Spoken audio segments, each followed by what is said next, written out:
स्वर्ग और नरक दोनों ही इस धरती पर हैं, तभी तो किताबों में ऐसी भी बात लिखी होती है कि भगवान भी तरसते हैं धरती पर आने को।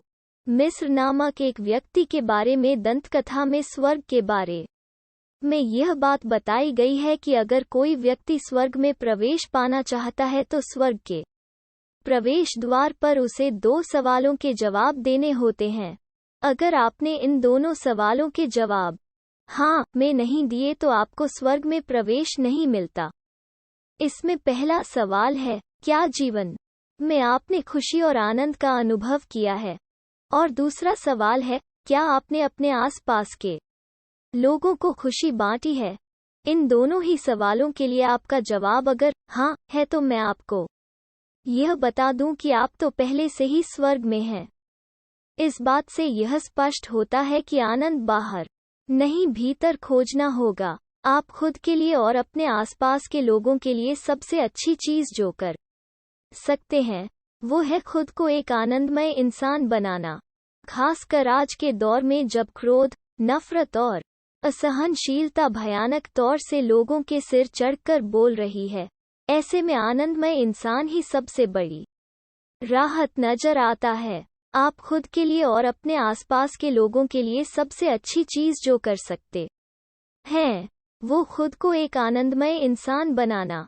जो लोग आनंदमय होने का महत्व जानते हैं वही हर तरफ आनंद का माहौल बनाने की कोशिश करेंगे। सवाल यह है कि आनंद में कैसे रहें।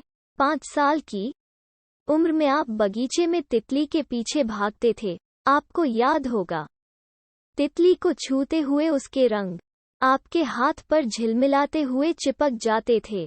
उस समय आपको यही अनुभव होता था कि दुनिया में इससे बढ़कर और कोई आनंद है ही नहीं। बड़े होने की प्रक्रिया में आपने सभी सुख सुविधाओं के साधन जमा कर लिए, लेकिन क्या हुआ? कहाँ गई आपकी खुशियाँ? ऐसा इसलिए है कि आप सुख को ही खुशी समझ बैठे हैं, जबकि खुशी या आनंद आपको अपने भीतर खोजना है। आपको यह समझना होगा कि सुख किसी वस्तु या व्यक्ति पर निर्भर करता है।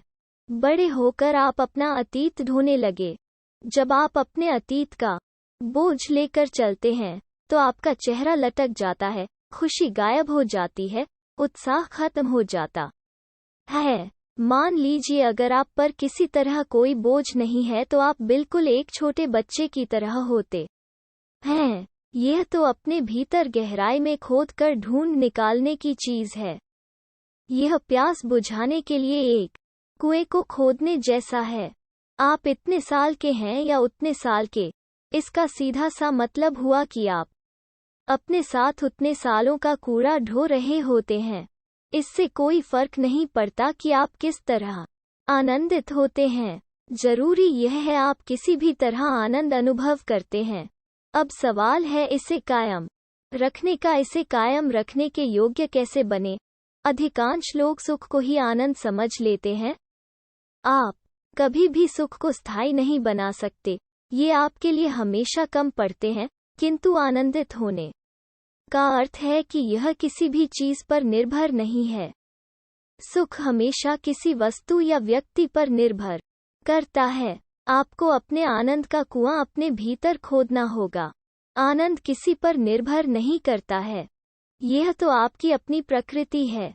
आनंद को असल में किसी बाहरी उत्तेजना की आवश्यकता नहीं होती। जो लोग आनंदमय होने का महत्व जानते हैं वही हर तरफ आनंद का माहौल बनाने की कोशिश करेंगे। ये है तो अपने भीतर गहराई में खोद कर ढूंढ निकालने की चीज। यह प्यास बुझाने के लिए एक कुएं को खोदने जैसा है, जबकि बरसात में मुंह खोलकर अपनी प्यास बुझाना काफी निराशापूर्ण कोशिश होगी, क्योंकि बरसात हर वक्त नहीं होती रहती। इसलिए यह जरूरी है कि आप खुद का कुआं खोदें ताकि साल भर आपको पानी मिलता रहे।